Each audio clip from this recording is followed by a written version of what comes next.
નમસ્કાર વિદ્યાર્થી મિત્રો, સ્વાગત છે તમારું YouTube channel live for education પર। આજે આપણે વાત કરવાના છીએ હાલમાં જે તમારા ધોરણ 4 અને વિષય છે તમારો ગુજરાતી પ્રશ્ન બેંક સોલ્યુશન એકમ 8 તારીખ 1/2/2025ના રોજ જે પેપર છે એમના વિશે વાત કરીશું અને કુલ ગુણ તમારા રહેશે 25। ઓકે, તો અહીંયા તમને ગદ્ય અને પદ્ય એવી રીતે કાવ્યાત્મક અને કથાત્મક બંનેના લખાણ વિશે માહિતી આપેલી છે ને એના ઉપરથી આપણે ક્વેશ્ચન આન્સર લખવાના રહેશે। ઓકે, પ્રશ્ન નંબર 1 છે, આપેલી જાહેરાતના આધારે પ્રશ્નોના ઉત્તર લખો। કોઈ પણ એક, ગુણ છે તમારો 5। ઓકે, તો તમને અહીંયા નીચે આપેલ છે ક્વેશ્ચન અને એના આન્સર। ઓકે, ક્વેશ્ચન નંબર 1 જોઈએ પહેલાં। તો એ પહેલાં વિદ્યાર્થી મિત્રો, જો તમે ચેનલ પર નવા હોય, ચેનલને ફર્સ્ટ ટાઈમ વિઝિટ કરો છો તો ચેનલને લાઇક શેર સબસ્ક્રાઈબ કરીને નોટિફિકેશન બેલ આઇકન જરૂરથી પ્રેસ કરો, જેથી કરીને બધી જ અપડેટ પહેલાં તમને સરળતાથી જ મળી રહે। ઓકે, તો અહીંયા છે, રક્તદાનને મહાદાન શાથી કહ્યું છે? કે રક્તદાન એટલે મહાદાન। ઓકે, કોઈ લોકોના જીવ બચાવે તો એ મહાદાન છે। રક્તદાન નું આયોજન કઈ કચેરી દ્વારા કરવામાં આવેલું છે? તો રક્તદાનનું આયોજન જિલ્લા કલેક્ટર કચેરી રામનગર દ્વારા આયોજિત છે। ઓકે, ઉપરોક્ત પૈકી જિલ્લાના વડા કોણ છે? આમાં જિલ્લાના વડા કોણ છે? તો કે કલેક્ટર, જિલ્લા કલેક્ટર છે જે વડા છે જિલ્લાના। Okay, red cross society. ચલો, હવે કોના સૌજન્ય હેઠળ આ કાર્યક્રમ થયો છે? તો Indian red cross society Ramnagar જિલ્લા શાખા દ્વારા થયેલ છે। રક્તદાન શિબિરને સ્વૈચ્છિક શા માટે રાખી હશે? તો કે સ્વૈચ્છિક રક્તદાન શિબિર એટલે કે આપણે કોઈ પણ જાતના ફોર્સ વગર જે આવે એને કહેવામાં આવે છે સ્વૈચ્છિક। હવે બીજું છે, શાળા પ્રવેશોત્સવ કયા મહિનામાં યોજવામાં આવે છે? તો કે શાળા પ્રવેશોત્સવ તારીખ 6 મહિનામાં એટલે કે જૂન મહિનામાં યોજવામાં આવે છે। જેને નિમંત્રણ આપવાનું છે તેના સંબોધન માટે કયો શબ્દ કાર્ડમાં લખવામાં આવેલો છે? તો કે સ્નેહી શ્રી। નિમંત્રણ આપનારને શું કહેવાય? તો કે નિમંત્રક। શાળા પ્રવેશોત્સવ સાથે શાળામાં બીજો કયો કાર્યક્રમ રાખવામાં આવ્યો છે? અને શાળા પ્રવેશોત્સવ માટે નિમંત્રણ કોણ આપી રહ્યું છે? ઓકે, તો કે નિમંત્રણ આપી રહ્યું છે સીપુ વસાહત શાળા વ્યવસ્થાપન સમિતિ। અને આ જે કાર્યક્રમ છે એની સાથે બીજો કયો કાર્યક્રમ રાખેલો છે એ જોવાનું છે। તો અહીંયા કન્યા કેળવણી રથયાત્રા તથા 2 છે, શાળામાં કન્યા કેળવણી રથયાત્રા તથા શાળા પ્રહોત્સવ એમ 2 જે કાર્ય છે રાખેલા છે। કે આવી રીતે અહીંયા 3 નંબર છે, જે 3માંથી કોઈ પણ એક લખવાનો રહેશે। પ્રશ્ન નંબર 2, કુલ ગુણ 5 છે, 5 માર્ક્સનો છે, કોઈ પણ એક વિભાગ લખવાનો છે। પ્રશ્ન નંબર 2માં અ, બ, ક નો ઉપયોગ કરી વાક્યો બનાવીને લખવાનો છે। ઓકે, અહીંયા છે, મને ભૂખ લાગી છે, તો અહીંયા મને દૂધીનું શાક ભાવતું નથી। ઓકે, તે ભલે નાનો દેખાય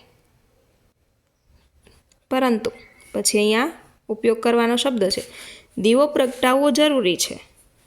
ઓકે, તો અહીંયા છે, તે ભલે નાનો દેખાય છે પરંતુ વોલીબોલ સારું રમે છે।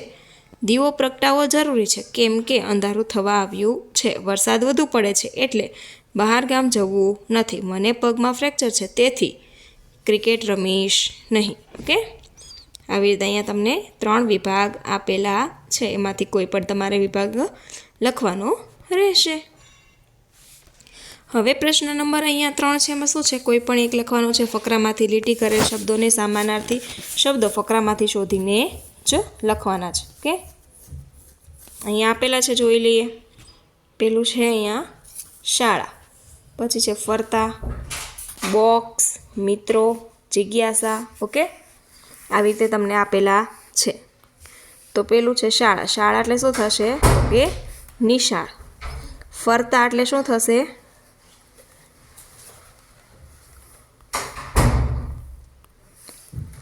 જિજ્ઞાસા એટલે કે ઉત્સાહ, મિત્રો એટલે કે અહીંયા આવશે તો કે ભાઈબંધ. તો હવે અહીંયા છે જો મિત્રો એટલે ભાઈબંધ, જિજ્ઞાસા એટલે કે આતુરતા, અને ચાલો ફરતા એટલે કે વિહરતા, શાળા એટલે કે નિશાળ. ઓકે, તો આવી રીતે સમાનાર્થી થયા. હવે બીજાના જોઈએ તો અહીંયા છે જંગલ, જંગલ એટલે કે વન. હવે અહીં બીજું શું છે? સિંહ. તો સિંહનું સમાનાર્થી શું થશે? સિંહના સમાનાર્થીમાં તો કે સાવજ. જલસા, જલસા એટલે કે મોજ. મીઠાઈઓ તો કે મિષ્ઠાન. ઓકે, તો આવી રીતે તમને અહીંયા આપેલા છે. 3 નંબર જોઈએ, એમાં પણ સમાનાર્થી તમારે શોધવાનું છે, જેમાં કે હનુમાન તો કે અંજની પુત્ર, ભોજન તો કે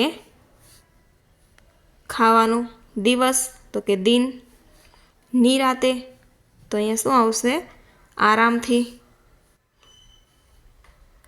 ચાલો હવે પ્રશ્ન નંબર 4, વાક્યમાં કયો ભાવ વપરાયેલો છે તે લખવાનો છે. કોઈ પણ 5 લખવાના છે. જન્મદિવસે મોબાઈલની ભેટ મળતા હેતવીને મોજ પડી ગઈ. ઓકે, પિતાના અવસાન પછી પુત્રના જીવનમાં કોઈ ઉત્સાહ રહ્યો જ નથી તો કે ઉદાસનો ભાવ છે અહીંયા. તો આવી રીતે તમારે અહીંયા લખવાનું છે. ઓકે, ટોટલ 15 વાક્યો આપેલા છે. આ 15 વાક્યોમાંથી કોઈ પણ 5 પૂછશે, 5ના તમારે સાચા ઉત્તર આપવાના રહેશે. ઓકે, જેથી કરીને તમને 5 માર્ક્સ આરામથી મળી રહે. તો વિદ્યાર્થી મિત્રો આગળ નેક્સ્ટ ક્વેશ્ચન 5 નંબરનો જોઈએ. એ પહેલાં વિદ્યાર્થી મિત્રો, જો તમે ચેનલ પર નવા હોય, ચેનલને ફર્સ્ટ ટાઈમ વિઝિટ કરો છો તો ચેનલને લાઇક, શેર, સબસ્ક્રાઈબ કરીને નોટિફિકેશન બેલ આઇકન જરૂરથી પ્રેસ કરો, જેથી કરીને બધી જ અપડેટ પહેલાં તમને સરળતાથી જ મળી રહે. ઓકે, હવે પ્રશ્ન નંબર 5 જોઈએ. અહીં વાક્યોમાં શબ્દો આડાહવળા થઈ ગયા છે, તેને ગોઠવીને વાક્યો ફરીથી લખો. કોઈ પણ 5 લખવાના છે, એના માટે તમને 5 માર્ક્સ મળી રહેશે. જોઈએ, દેશી રમતો તો પણ અમને શીખવો ને.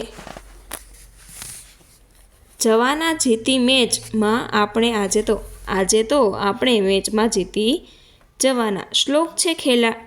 શ્લોક છે ખેલાડી અને કબડ્ડી તીર્થ સારા. તો કબડ્ડી અને તીર્થ સારા ખેલાડી છે. તો એ શું આવશે? તો આમાં આવશે તીર્થ અને શ્લોક સારા ખેલાડી છે. ઓકે, તો અહીંયા ટોટલ કેટલા વાક્યો છે?